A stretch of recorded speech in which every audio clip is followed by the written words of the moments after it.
ना थके हैं पांव कभी, ना ही हिम्मत हारी है। मैंने देखे हैं कई दौर और आज भी सफर जारी है। नमस्कार दोस्तों, मैं आपका बहुत बहुत स्वागत करता हूं आपके इस YouTube चैनल रेलवे की पाठशाला पे। दोस्तों, आज से हम शुरू करने जा रहे हैं आप सभी के डिमांड पर, आप सभी के बहुत सारे रिक्वेस्ट पर। आज हम शुरू करेंगे रेलवे ग्रुप डी, एनटीपीसी और दिल्ली कांस्टेबल यानी दिल्ली पुलिस में जो वैकेंसी निकली हुई है कांस्टेबल की, उसके लिए रीजनिंग हम शुरू करेंगे। और ये रीजनिंग आपकी होगी आपके सभी लगभग सभी कॉम्पिटिटिव एग्जाम के लिए होगी, लेकिन यह आपके एसएससी की जो हायर एग्जाम होती है सीजीएल वगैरह, उनके लिए नहीं होगी। यह आपके मिड रेंज की रीजनिंग होगी जो आपके ग्रुप डी, एनटीपीसी और आपके दिल्ली कांस्टेबल के लिए आपके सफिशिएंट रहेगी। इसके अलावा आपको प्रीवियस ईयर क्वेश्चन करने हैं, बाकी आपको कुछ नहीं पढ़ना है। तो गाइज, ये हमारा पहला वीडियो है और गाइज आशा करते हैं ये आपको वीडियो बहुत ही पसंद आएगा। प्लीज इस पर आप अपना रेस्पॉन्स है वो यहां पर दिखाइएगा। आज हम बात करेंगे पूरा सिलेबस के ऊपर, क्या क्या सिलेबस रहने वाला है और पूरा हम आपको डिटेल बताएंगे। और इन फ्यूचर अगर हमसे कोई और व्यवस्था हुई जैसे मैथ्स की क्लासेस की, वो भी मैं शुरू करने की कोशिश करूंगा। और आपको बताया ऑलरेडी हमारी साइंस का जो प्रीवियस ईयर वीडियो चल रहा है, उसके अलावा जो हमने बायोलॉजी चल रहा है कि वो मैं कंटिन्यू करूंगा।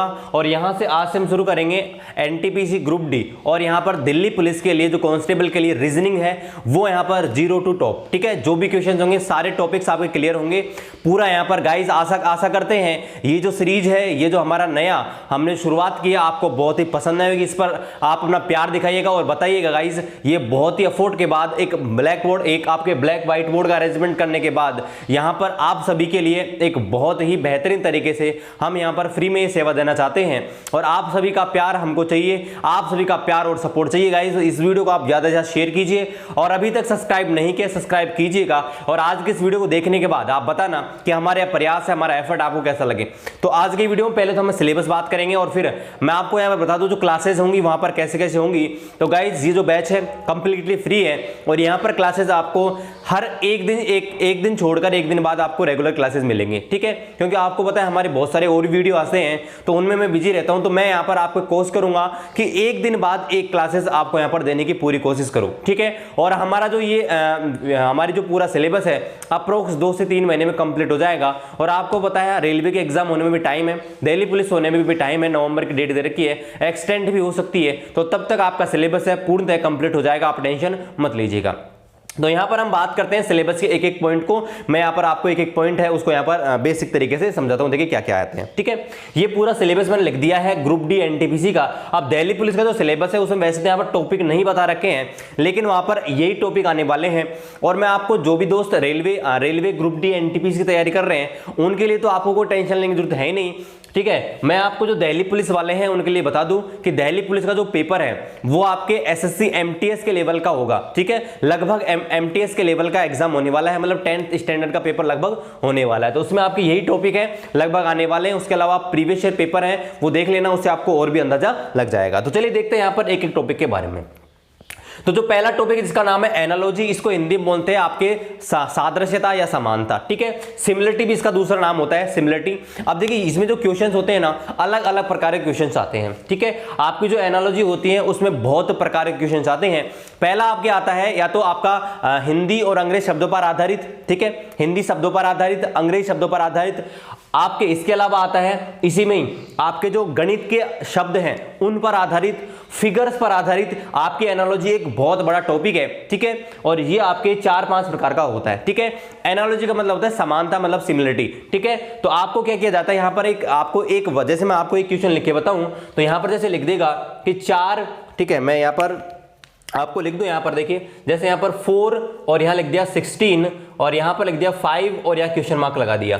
यानी कि जिस प्रकार से इसका रिलेशन इससे होता है उसी प्रकार से इसका रिलेशन आपको ज्ञात करना होता है। जो ये क्वेश्चन है बहुत लंबा टॉपिक है आपका एनालॉजी को हम पढ़ेंगे तब आपको मैं पूरा डिटेल्स यहां पर बता दूंगा। इसके बाद हमारा जो दूसरा टॉपिक है जिसका नाम दिया है मैंने कोडिंग डिकोडिंग। अब एक कोडिंग डिकोडिंग अकेला मत मानना इसको, कोडिंग डिकोडिंग एक बहुत बड़ा चैप्टर है जिसमें आपकी अंग्रेजी वर्णमाला आती है पूरी। ठीक है, और मैं आपसे कहूं कि ये जो सारे के सारे आपके जो भी टॉपिक लिखे हुए हैं सबसे ज्यादा वेटेज, सबसे ज्यादा अंक किस टॉपिक से आने वाले हैं? आपका कोडिंग डिकोडिंग और आपका जो इंग्लिश अल्फाबेट है।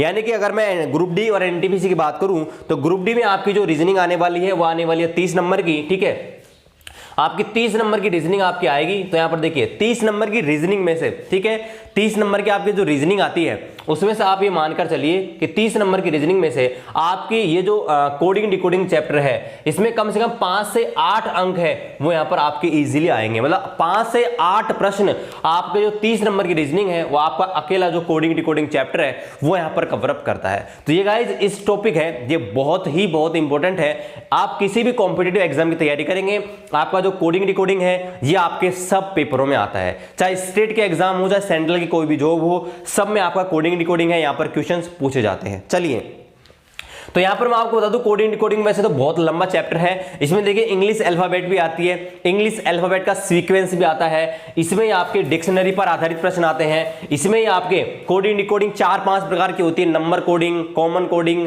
डिजिट कोडिंग, ठीक है, और word to word, letter to letter, सारी की सारी कोडिंग है इसमें आएगी। तो इसको हम पढ़ेंगे। ये आपका बहुत लंबा टॉपिक है, वैसे तो ये 5-7 क्लास का टॉपिक है आपका जो कोडिंग डिकोडिंग है, क्योंकि इसमें बहुत सारे टॉपिक्स आते हैं, तो उनको भी हम बाद में करके देखेंगे। इसके बाद हमारा जो अगला टॉपिक है जिसका नाम है क्लासिफिकेशन, इसको हिंदी में बोलते हैं आपका वर्गीकरण। इसमें क्या होता है, नॉर्मली जो आपके वर्गीकरण क्वेश्चंस आते हैं उसमें क्या होता है कि आपको 4 ऑप्शन दे दिए जाते हैं, 4 आपको ऑप्शन देते हैं और आपसे पूछता है कि इन चारों में से डिफरेंट वर्ड आपको पहचानना है, ठीक है, 4 में से अलग कौन सा वो आपको पहचानना है। अब ये जो क्वेश्चंस होते हैं ना वो भी आपके हिंदी शब्दों पर आधारित हो सकते हैं, अंग्रेजी शब्दों पर आधारित हो सकते हैं, अंकों पर आधारित हो सकते हैं, शब्दों पर आधारित हो सकते हैं, या आपके कोडिंग डिकोडिंग भी इसमें दी जा सकती है, ठीक है। ये यहाँ पर बहुत बड़ा ये टॉपिक है क्लासिफिकेशन, इसको भी हम देखेंगे। जैसे मैं आपको यहाँ पर जैसे एक क्वेश्चन यहाँ पर लिख दूं कि जैसे यहाँ पर किसी भी प्रकार से पूछ सकता है, गणित का भी पूछ सकता है, अंग्रेजी का भी पूछ सकता है। जैसे यहाँ पर लिख दूं 16, 25, 49 और यहाँ पर लिख दूं 63। आपसे पूछा कि ओड वन आउट, इनमें से सबसे अलग डिफरेंट कौन सा है, तो आपको बताओगा ये सारे के सारे, देखो यहाँ पर ये 16 है, ये स्क्वायर है, ये भी स्क्वायर है, ये स्क्वायर है, ये यहाँ पर अलग है। तो इस प्रकार से आपको जो 4 ऑप्शंस दिए होते हैं उनमें से एक को यहाँ पर अलग करना होता है, एक को ओड करना पड़ता है, आउट करना पड़ता है। तो यहाँ पर होता है क्लासिफिकेशन। इसके बाद बात करते हैं सीरीज की। अब देखिए इसको सीरीज है ना वह आपकी बहुत प्रकार की सीरीज होती है। पहली सीरीज होती है आपकी जो गणित वाली सीरीज, वो वाली नॉर्मल आप क्वेश्चन जानते हैं, इसमें से क्वेश्चन आते हैं 2, 5, 7, ठीक है, इस प्रकार से पूछ लेगा। अगला आपका अगला पद है वो ज्ञात कीजिए। तो ये आपकी सीरीज एक तो गणित की होती है, एक आपकी अंग्रेजी की भी होती है, जैसे लिख दिया ABC खालिस्तान DEF फिर ऐसे, तो वो आपकी अंग्रेजी की भी होती है। इसके अलावा यहाँ पर कॉमन सीरीज भी होती है। उसके अलावा जो आपके इसके अलावा आपकी जो फिगर्स होती हैं, मतलब आकृतियों से संबंधित जो सीरीज होती है वो भी इसी में आती है। तो सीरीज भी आपके एक बहुत बड़ा टॉपिक है, ठीक है, उसको भी हम पढ़ेंगे। इसके बाद अगला जो टॉपिक देखते हैं वो आपका है मिसिंग नंबर। देखिए मिसिंग नंबर है ये आपका एक बहुत ही, अगर मैं बताऊं कि यहाँ पर रीजनिंग में सबसे ज्यादा प्रॉब्लम अगर क्रिएट करता है कोई टॉपिक तो आपका होता है मिसिंग नंबर, ठीक है। इसको विलुप्त संख्याएं या लुप्त संख्या भी बोला जाता है। इसमें क्या किया जाता है, आपको एक फिगर बना दी जाती है, ट्रायंगल बना देगा, त्रिभुज बना देगा, है ना, वर्ग बना देगा, वृत्त बना देगा, और वहां आपको एक नंबर मैट्रिक्स फॉर्म में भी क्वेश्चन पूछे जाते हैं और आपसे पूछ लेगा कि इसकी जगह ज्ञात कीजिए। मान लीजिए मैं यहाँ पर एक ऑप्शन डालूं तो यहाँ पर देखिए जैसे ये क्वेश्चन यहाँ पर मैंने बना दिया, ठीक है। तो यहाँ पर होता क्या है, यहाँ पर आपके जो क्वेश्चन है यहाँ पर आपको दे देगा कुछ भी 2, 4, 6, ठीक है, 8, 10, 12, ठीक है, और यहाँ पर आपसे दे देगा ऐसे कि यहाँ पर एक वर्ड है आपका, एक पद है वो विलुप्त है, आपको उस पद है उसको ज्ञात करना है। तो ऐसे यहाँ पर मैट्रिक्स फॉर्म में क्वेश्चन पूछ सकते हैं, किसी भी फॉर्मेट में क्वेश्चन पूछ सकते हैं, उनको भी यहाँ पर हम देखेंगे। चलिए इसके बाद देखते हैं अगला टॉपिक। अगला जो टॉपिक है वो आपका डायरेक्शन टेस्ट, इसको हिंदी में बोलते हैं दिशा परीक्षण। अब देखिए इसमें भी आपके बहुत प्रकार क्वेश्चन पूछे जाते हैं। दिशा जो होती है आपके 6-7 प्रकार के क्वेश्चन इसमें पूछे जाते हैं। पहला आपके होता है जिसमें आपके दिशा पूछ जाती है, दूसरा आपके दूरी पूछी जाती है किस स्थान पर है, तीसरा ट्रेन पर आधारित प्रश्न भी इसी में आते हैं कि भाई आपका ट्रेन चल रहा है, ट्रेन का धुआं किस दिशा में चलेगा, आपका 2 व्यक्ति सुबह और शाम के समय एक दूसरे के आमने सामने बैठकर बात कर रहे हैं, उनकी दिशा आपसे पूछ ली जाती है। कोई आदमी योगा कर रहा है, उस स्थिति में उसकी आपके मुद्रा पूछ ली जाती है, किस दिशा में मुंह है। वो सारे क्वेश्चन आपके डायरेक्शन टेस्ट में बनते हैं, तो उनको हम देखेंगे। इसके अलावा घड़ी पर आधारित प्रश्न कि अगर घड़ी की सुई इस दिशा में है, ठीक है, फिर दिशा में परिवर्तन, अगर उत्तर दिशा दक्षिण दिशा बन जाए, वैसे क्वेश्चन सारे हम करेंगे डायरेक्शन के अंदर। तो यह आपका है डायरेक्शन टेस्ट यानी कि दिशा परीक्षण। इसके बाद अगला जो हमारा टॉपिक है वो है ब्लड रिलेशन यानी कि रक्त संबंध। अब इसमें क्या होता है, इसमें आपके मेनली 3 प्रकार के क्वेश्चन पूछे जाते हैं। पहला कोडेड इक्वेशन वाले, ठीक है, जिसमें बोल देगा कि a प्लस बी का अर्थ होता है कि a b का भाई है, इस प्रकार के प्रश्न। दूसरा जो आता है आपके पॉइंटिंग वाले क्वेश्चन आते हैं, और पॉइंटिंग वाले प्रश्न में दो प्रकार के आते हैं, एक डायरेक्ट एक इनडायरेक्ट। तो पॉइंटिंग वाले क्वेश्चन आप जानते हैं कि जैसे प्रश्न आते हैं कि महिला एक पुरुष की ओर इशारा करते हुए फिर अपना रिलेशन बताती है, और फिर उन दोनों के बारे में रिलेशन पूछा जाता है कि इन दोनों में क्या संबंध है, वो आपका आता है ब्लड रिलेशन।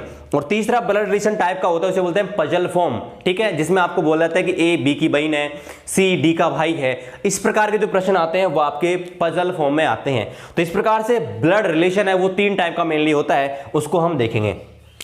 इसके बाद अगला जो हमारा टॉपिक है जिसको बोलते हैं अर्थमेटिकल ऑपरेशन, ठीक है। अब इसमें क्या होता है अर्थमेटिकल ऑपरेशन, तो वैसे तो सबसे सीधा टॉपिक है, ठीक है। इसमें क्या होता है कि आपके जो सिंबल्स होते हैं प्लस माइनस गुणा और भाग, इनको आपस में चेंज कर दिया जाता है। बोल देगा यदि प्लस बराबर गुणा है, भाग बराबर माइनस है, और फिर आपको एक इक्वेशन देगा और पूछेगा इसकी वैल्यू आप ज्ञात कीजिए। तो गाइज ये बहुत ही सिंपल से क्वेश्चन होते हैं अर्थमेटिक ऑपरेशन वाले, इनको हम भी करेंगे, ठीक है। इसके बाद अगला जो टॉपिक है उनको हम देखते हैं। अगला जो टॉपिक है वो आपका वेन डायग्राम या वेन आरेख। अब देखिए वेन आरेख आपके 2 प्रकार के होते हैं। एक तो आपके जिसमें आपके सिंपली आपके पूछ ले जाता है कि आपके 2 या 3 आपको 2 या चीज दे जाएंगी।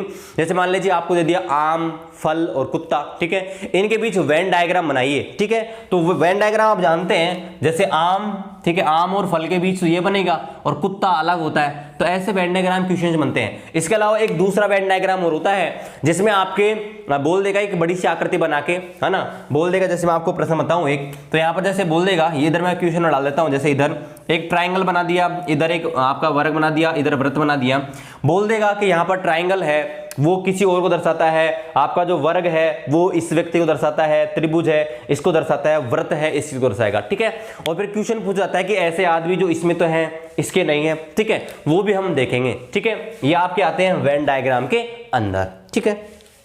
इसके बाद हम देखेंगे पजल टेस्ट। पजल टेस्ट को बोलते हैं पहेली, और ये एक थोड़ा सा कंफ्यूजिंग वाला टॉपिक है, ठीक है। वैसे होता सीधा है, लेकिन इसमें आपको जो जानकारी है वो इस प्रकार से घुमा करके दी जाती है, और प्रश्न जो पूछे जाते हैं वो इस प्रकार से पूछे जाते हैं कि हमारा दिमाग है पूरा हिल जाता है, ठीक है। तो उसके लिए हम देखेंगे, कोई टेंशन नहीं है, इसको हम देखेंगे। इसमें क्या होता है कि आपको एक जानकारी देगा और वो जानकारी थोड़ी घुमावदार देगा, मतलब इनडायरेक्टली आपको जानकारी देगा, और उस जानकारी के आधार पर आपसे बहुत सारे प्रश्न पूछे जाते हैं, तो उनको हम देखेंगे, इसको बोलते हैं पजल टेस्ट, ठीक है। इसके बाद अगला जो टॉपिक इसको बोलते हैं सिलोजिज्म, ठीक है।